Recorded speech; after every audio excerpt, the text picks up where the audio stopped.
I'm your host, Jason Raznick, founder of Benzinga, a leading platform in the financial world with the mission to level the playing field for individual investors. And this is the Raz Report podcast, where we share inspiring stories, expert advice, and exclusive perspectives to keep you ahead of the ever-changing world of investments and entrepreneurship. Let's dive into the show.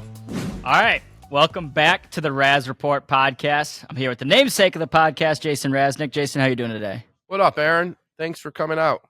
You're welcome. I know it's like my first time in the office in a while. It feels good. Yeah. Let's take it back. So, we've heard a little bit about your story as an entrepreneur, why you started Benzinga, how you started Benzinga. But I want to go a little bit deeper than that. I want to go earlier than that. You've been an entrepreneur for a while. You've had this entrepreneurial spirit. What were your first kind of business ideas, and when and where did you get started with those? Well, I get annoyed easily, as you probably know. Okay. And so when I was at 7th grade middle school, I got really annoyed that I would come home from basketball practice and miss the beginning of MacGyver that started at 9 o'clock. And I didn't know how to record it. Like, there was a VCR, but it was a pain in the butt. You couldn't set a time. There was a digital thing, not digital. You had to hit a button, record. So I got really frustrated about this. It goes back, we're talking 1990. You didn't have TiVo? No TiVo, but let's get to that. We'll get to that. I was involved with that. We'll talk about TiVo in a second. So we're talking about 1991, maybe 2, 3. Anyway, I kept talking about this. Like, this recording makes no sense. Like, why do your family works hard all week, we work hard or whatever, and I can't watch a show that I want to watch a show? I thought it was ridiculous. So my mom and parents started dropping me off at the West Bloomfield Library. I started researching on microfiche and their patent database. Was there any digital recording of television? This is like when hard drives were coming cheaper, but they weren't cheap yet, but they were expensive. And so I started doing the research. My dad said, stop talking about it. And I got a patent attorney there was no patents filed on recording digital television, live television, nothing. So I got a patent attorney. When you were 13, 7th grade? This was 7th grade, 13, 14. Yeah. This is my first thing because I was so frustrated and so got this patent attorney, started the process, and then I didn't follow through. About 2.5 years later, it was 3.5. It was like probably 3 or 4.5 years later. I got to look at the timeline because I have an email to prove it. A guy, I think it was Mike Ramsey, filed a patent for TiVo. I reached out to them, and that's the email that I have. I said, I saw this patent you guys filed. I've been tracking this concept for the last 6 years, but I just didn't follow through with it, which obviously $1 million mistake or $1 billion mistake, whatever you want to call it. It would have been called the Razzie. You never would have heard of the TiVo. It was called the Razzie. Ramsey's like, yeah, we're just starting this company. You can come check us out. Maybe you'll work here or whatever. And I decided to go to Michigan, and I went to University of Michigan, and that was that. And that was me looking at solving a problem first. I got to look at the timeline because I could have the dates off a little bit, but there was no digital recording of television. You can go to uspto.gov now and look up patents very easily, but back then it wasn't as easy. There was nothing filed. I started the process, had the attorney, and then once I realized I could do it, I'm like, I didn't run through the finish line. And that story of not running through the finish line and starting things is something that we'll run through some other questions you may ask me as we go on. But that was original. That was like my first entrepreneur thing. I mean, I did fundraisers for cystic fibrosis. It was a bowling fundraiser, and I raised the most money by just hustling and knocking on the most doors. So many people are afraid of rejection, Aaron. Yeah, we're going to talk about that as well, the rejection and failure. Well, I got a quick question, though. What were you doing for the basketball team? Were you doing the scoring table or the water or something? I was freaking making baskets. You weren't playing. If you want, Malia, put in B-roll. I was shooting guard, wearing number 22 in honor of my man John Spider Sally. I would have a lot of trouble believing you, but I've seen Josh play sports, so I can imagine. I can see a young Raz being out there on the court and doing it. So I do believe you, but only based on Josh's athleticism, which I'm not sold is coming from you. I couldn't dribble the ball under my legs, so yes, Josh is different. Yes. All All right. Well, yeah, like you mentioned, I mean, I'm sure once you saw the TiVo thing, though, there's part of it where you're pissed off that, oh my God, I had this idea first, I should have followed through. But part of it, you probably felt vindicated that, hey, my head was in the right spot, I had the right idea, I could see, another sports analogy, like where the puck was going. And then, like you said, I guess you have that, knowing that you had this good idea. Then later on in life, when you're at University of Michigan, you had other good ideas that were ahead of its time. Yeah, I mean there was some vindication there. Like, okay, I was right. Like, You were right. and now everyone like looks at recorded television Yeah. because if you just think about how stupid is this, like, how dumb is it right now that I have this pen right here that says it has ink in it and doesn't work? Like, this should be outlawed. Like, someone should go to jail for this. They literally should go to jail. I want to write a note here and I can't because this pen doesn't work. And I see Robert there. He doesn't listen, and like it's crazy. Where's my pen, Robert?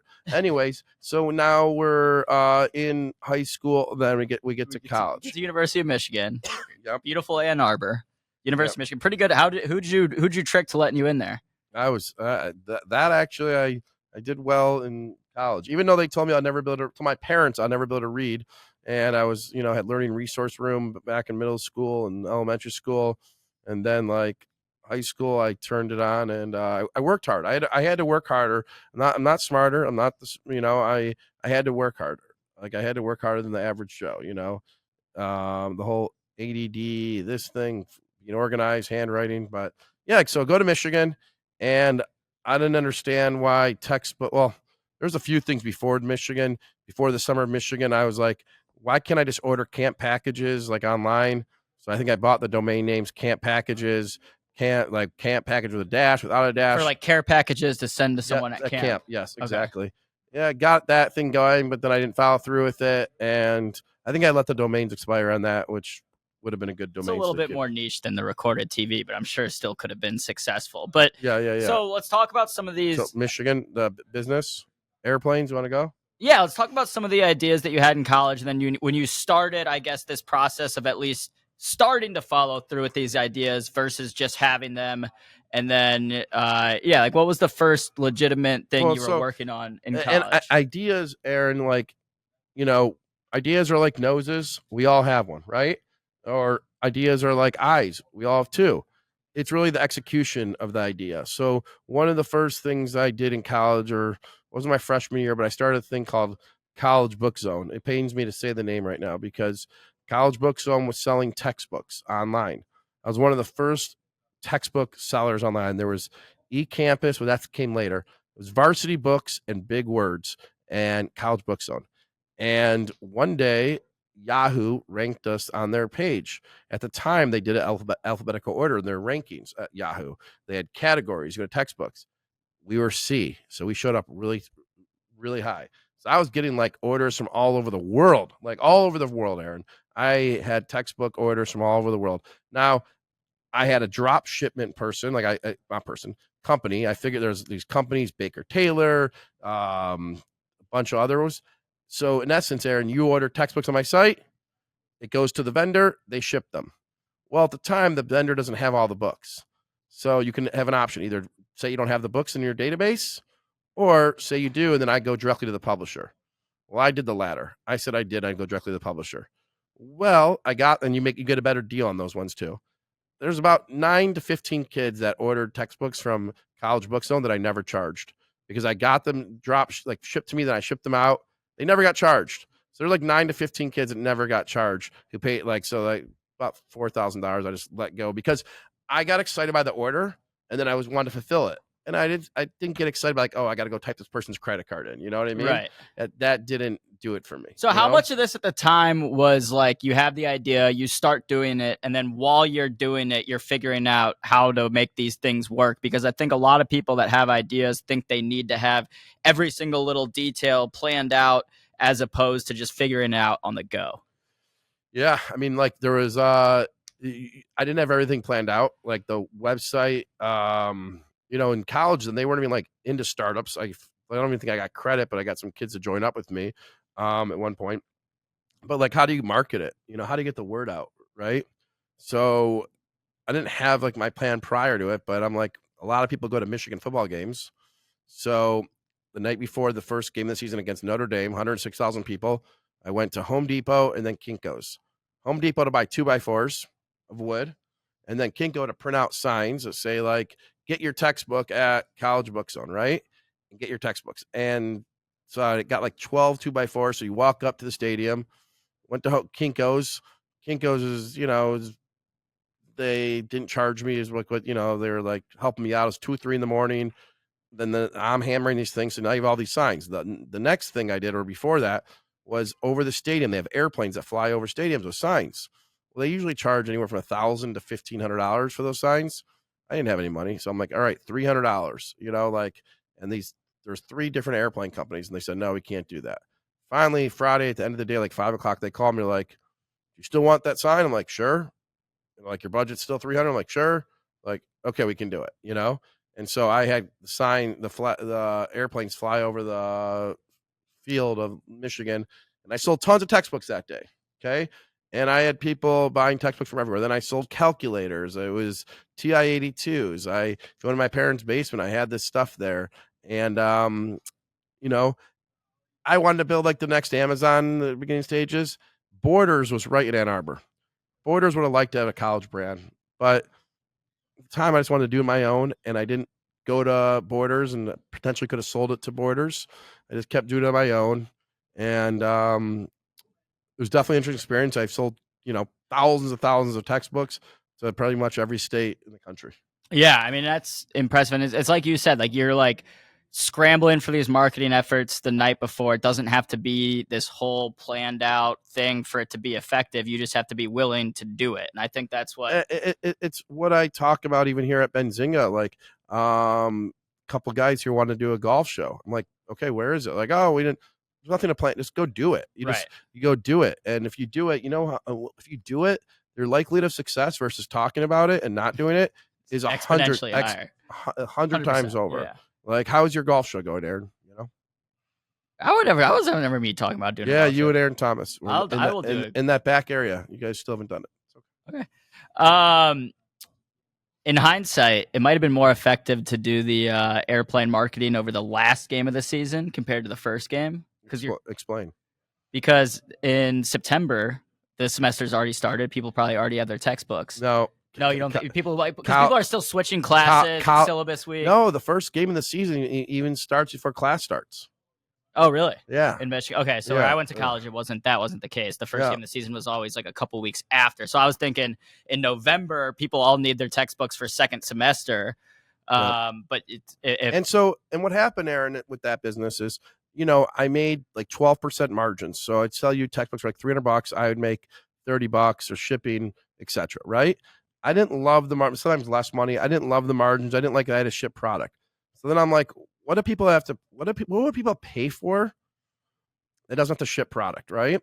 Okay, so we can talk about things. So what's digital? Well, you can now talk about education. You can talk about LinkedIn, right? Porn people pay for, like, that's probably the biggest industry. But I wouldn't know anything about that, but sure, okay. I'll take your word for it. Online dating. So I'm like, if I can start online dating and I could dominate a region like Ann Arbor, Detroit, Royal Oak, in Michigan, people will pay to get in touch with someone. Like, why not? That's how you find them. It makes sense. Well, as you know, online dating and app dating is huge now. I think you probably have probably 3 or 4 apps on your phone. This is before it was huge. So what I did was I had the College Book Zone thing going, but I'm like, you know what? I'm going to start these other things. So I started like Motor City Singles, but I have probably about 100 domains from other regions like New York, Chicago Singles. Then I did ethnicities. So Michigan Jews, right? Chicago Indians. So you're in that region. I didn't have any money to go start this. So again, being forced to be resourceful, Aaron, is one of the best things in the world. So I found a guy in another country. We split the business, the revenue, and he built the back end and front end, and then I went out and marketed. And it was going decent. This is before Google AdWords. So this is like year 2000. Then Google came out. Actually, people didn't even know Google. Like I remember I would do searches for people and they're like, "How'd you find this out?" And I, anyways, just before Google AdWords, I should have made that business, kept that business free, and it could have been plenty of fish. But like my parents are like, "You're making $400 a month on this business," because it was like 200 members paying like, or no, it was 20 members paying $20, and it went up. It's like $2,000 a month we were making, but there's no ads on it. Like I had a business, Royal Oak Singles. So I went to knocked on the door, a Royal Oak florist. They paid $50 a week to be on there. Like it would, because what I would do, Aaron, when the bars got out or on Saturday nights, I would go put signs in every single car, in the bathrooms, like little things that you rip off. Every coffee shop had Royal Oak Singles, Motor Singles, little signs on the corner of the roads, like political signs everywhere. And so you could get so many people to come on there. Yeah. And So then it was a real business. And I just, again, got probably a little bored of it. And it was before Google AdWords. If it was around when Google AdWords was like for ad revenue, right. then it would have made the number that I needed to not have to go get So a if it was job. like a race and it was like 8 laps around the track, you went around the track a few times, but didn't Yeah. fully finish, go all the way through. Yeah. Otherwise, and Yeah, that's what, because then I bought a domain, pickysingles.com, and that was a good one because, like, yeah, I'm too yeah, yeah. I don't mean it because this is just for picky, discerning singles, and I should have waited till Google AdWords came out because that would have brought us revenue, because we had a lot of traffic on it. You could I have got mean, Seinfeld as a marketer for that one. why? There's like a whole theme of the show is that he'll go on a date with a girl and there'll be like one small thing and then No. he's on the Okay, next I one. didn't know that. But so, I didn't think of the theme, so you're more analytical on that. Okay. Anyway, that makes sense. So yeah, so that I would have made money off the ad revenue. We had the subscribers. My parents were like, "You went to undergrad Michigan Business School. You're at home, like doing these dating sites, $400 a month, $600 a month. You got to get a real job." And so I didn't stick with the online thing. I should have kept it going because there was some promise there. Yeah, and then again though, like same thing with the TiVo, that over time, I mean, Facebook started as a online date, basically like a campus dating thing at Harvard, and then it grew into Facebook, and then you start seeing Tinder and all these other things. Same thing with TiVo, that you feel vindicated, like, okay, I was on the right track. I had the idea before they did. There's probably a part of it too that's, God damn it, I missed, I should have done that. But I think a lot of people out there that have these ideas, like you said, we've all got ideas. I think a lot of people are scared to pursue those ideas because they don't want to fail. They don't want to be seen as a failure. Like, you're a college bookstone. I mean, what if you paid for this thing and no one bought any books, and your friends are asking you, how's your book thing going? And it's failing. And you probably, would be embarrassed by that. So I think a lot of people think about that and then don't pursue these ideas. How did you overcome that, get over that hump of not being afraid to take these chances? Well, people tie their identity to the success of like what they're doing, right? So that, part of that fear of that books, I don't sell any and it's embarrassing. All my friends are going to Rick's and getting drunk and partying, and I'm just in my room trying to build these websites, right? Because I did other sites too, and like I'm doing that, and it's like, well, I wasted my time. I wasted my time on this. What the heck do I have to show for it? Like I would say to you, from my high school to my college years, like, and after college, I was I worked on these startups like no other. Part of it was I read everything. I read everything you could ever imagine, every book, everything. And then that's where I came up with the concept of like, don't read this book, just go execute, just like, because I read everything, and it was like, I knew every CEO of a Fortune 500 company. What was I doing with it, Right. And to your point, to your question of like, how do you not fear failure? The other question is, how do you not fear success? So like sometimes you're afraid of success. Like Aaron, I could tell you right now, okay, I can get you in touch with Mark Cuban, and all you have to do is this. Are you going to go do it, or you're afraid once you have that success? Well, then what happens? Like there's something that I think on that dating business, I think I was seeing the success of it, and I like, or the books was better. I'm like, okay, I like the challenge to me was, I'm going to go start this startup, and I did that. I achieved what I was trying to do, I like, the challenge wasn't like, okay, now running through the details. Now I learned over time the details are important, and like you start it, that's cool. You can do that, but like it's about the next phase. And then to your point, to your real questions, like how do you remove failure? And it's hard. It's hard, but like what Elon Musk and whatever, the more you fail, the more the luckier you get. The more things you try, the more success you're going to have. I mean, there's people I know have a quote on their desk: "The one who tries the most wins the most." Because like it. I don't know how many no's you got today, Aaron, but I didn't get really any no's today, which isn't good. It means I didn't do anything that was challenging to reach out to people. You should put up a pot. You should love rejection. John Paul DeJoria, Patron, and Paul Mitchell. He knocked on doors, walking, got hundreds of rejections a day, and he's one of the most successful entrepreneurs of our time now. Yeah, and I mean, to your point about like, having these failures and learning from them, experiences. I mean, by the time then we fast forward 10, 15 years and you start Benzinga, you wouldn't have known exactly like what to do or what you're doing without these past experiences where you had started something and then not gotten through the finish line. Maybe you would have done that with Benzinga, but instead you had already come from that experience and realized, okay, just having this idea isn't enough. Just getting halfway through the finish line isn't enough. I need to take this all the way through. Yeah, Aaron, and that's why I have low patience for people that like get really excited about this idea when I'm like, if I know who the person is, like, are they going to actually follow through this time? Like, Because talk is cheap. yeah, And actions speak louder than words. but and following through and marketing it and making sure you really go after it. I mean, the opportunity that people have at Benzinga right now, from an editor to a writer to anyone, is tremendous. It's more than I like.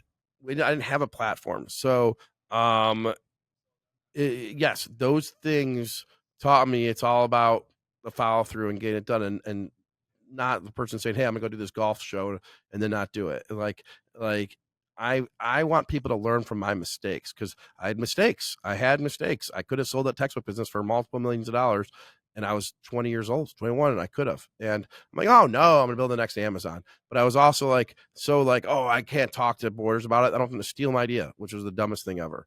Like when people say I can't share their idea, I'm like, just walk away. Yeah. So, I mean, to recap, I guess, and for people out there that are, are entrepreneurs, or maybe they want to be an entrepreneur, they have ideas. What we've talked about today is that an idea isn't enough. Like, you need to take action on it, and it's always better to just do rather than think too much, overanalyze. They talk about paralysis by analysis. If you're, stuck because you're just trying to plan everything out, just do. And while you're doing it, you'll be able to figure some things out. And you can't be afraid of failure. Yeah, I mean, you can't be afraid of failure. You just got to do and see what happens, and not overanalyze it so much. You can do a business plan. You can put an executive summary. I've done that. I've done business plans. I really have. Like, I know it sounds crazy, but I did, and it's not being afraid. And then Aaron, sometimes recognize where you need help. Like those 15 kids that got free textbooks from me, I could have hired someone for, at the time, $10 an hour to go make sure that the books are right and process the credit cards. But I never did, and like I had this whole vision to build America's technology store. I think that was the name I incorporated. I think like books almost gonna be the elite, get these college kids to come in and get their textbooks, and then they could get any technology needs they wanted. Their calculators, they're this, they're that, And I just, yeah. And so that's the story. Yeah, again, I mean, it's not enough to just have the idea. You got to follow through. You got to do. You got to act, and then you'll learn. You'll learn through that experience, and you'll learn through experience. You'll learn as you go. And it's rewarding to like you created something from nothing. You know? I mean, if I were interviewing someone at Benzinga right now that wanted a job, like I don't care where they were coming from. If someone told me they were like I don't know, the most prestigious, like if they were at Goldman Sachs or something for the past 3 years, and then a different kid told me, yeah, I started this own thing, my own website, and it failed after a year, I would take the second kid, the latter, the one that started his own thing, versus whatever other experience someone else had, because that shows that they have like the drive and initiative. Yeah, I mean, I'm not saying the guy at Goldman Sachs doesn't have the drive, but you're going into a system already at Goldman Sachs, right? And you're told, do this, do that, do that, and it's great. It's great training. You can learn how to do financial analysis, but taking a thing and creating something from nothing is one of the hardest things to do. So when I was in college at the B school undergrad, they had all these companies come and interview, and I'm like, I don't want to go work for one. But then the guy's like, I don't know. So it's like, maybe I should have gone and did that. But I think about that stuff. My own drummer. I think about that stuff a lot, because I'll, like so-and-so super smart person will go here or go to McKinsey, this consulting firm. And it's like, well, if they were really so smart, wouldn't they be running their own thing? I know that not everyone has that same entrepreneurial spirit. Maybe they want to be part of a bigger system where they can contribute. I hear you on the McKinsey thing. I also think you could be an intrapreneur. So I think a person could be such an entrepreneur at a company. So I don't think you just have to go start a company. I think you could be an intrapreneur. So someone at Benzinga could go create better pens that work. Okay. And we create entity for the pens, and we create like how we're going to market them. Like, I don't know of any pen of the month club that gets sent out where you pay $20, $19 a year to get 12 pens a year. The best pens, best quality, 100% replaceable. There's a business right there. I would make an argument. They're engraved to your name. It's cool. No one else, like, I don't think there's any pen of the month club. Given this experience with this pen, I may start that, right? And now I'm just talking. Talk is cheap, but if someone wants to start the pen of the month club, we're throwing good ideas out there. I don't know if it's a good idea. We don't know. But it's the execution of it. Right. Like, I would join the pen of the month club. There are probably stupider business ideas that have had success because of strong execution. For sure. For sure. I mean, this pen of the month club, I would look forward to see what pen are they going to give me next month. Like it's each month, it's a different design pen. It's cool. It probably needs to be more than $19 a year. It probably needs to be like $39 a year. And I think it could be great. You know? I agree. All right. So Jason, would you rather hire a kid coming with, say, 3 years experience at Goldman Sachs, was very successful there, or a kid who for the past 3 years has been working on his website, we'll call it golfswing.com, but it failed? Well, to answer your question, Aaron, it depends on the role. So if I'm looking for someone to be an analyst, then to do financial modeling, the Goldman Sachs. If I'm looking to build something and create a business and go hustle and do that, the girl that worked on the business starting from scratch, getting incorporated, building the site, the entrepreneurial nature is a needed thing. That self-motivation, that drive is super, super important. They're both smart for sure. But being able to create something from nothing, especially at a young company, if you're Blue Cross Blue Shield, a big company, then the Goldman Sachs may be better fit because it's like into a system. Maybe we hire both and figure out how they can work on something together. And they could build something. They could build something really powerful, combining them. All right. Well, thank you guys for tuning into the Raz Report today. Hope you guys enjoyed learning more about Jason's experience as an entrepreneur and the lessons he has learned through not only his successes but also failures. Jason, thanks for and feel free to clip any of this out and post anywhere, or tell your friends about the Raz Report. We enjoy doing this, but what even more grateful is for feedback on what you'd like to hear and comments on the YouTube or other places that we're posted at. Awesome. Thank you. Smash the like.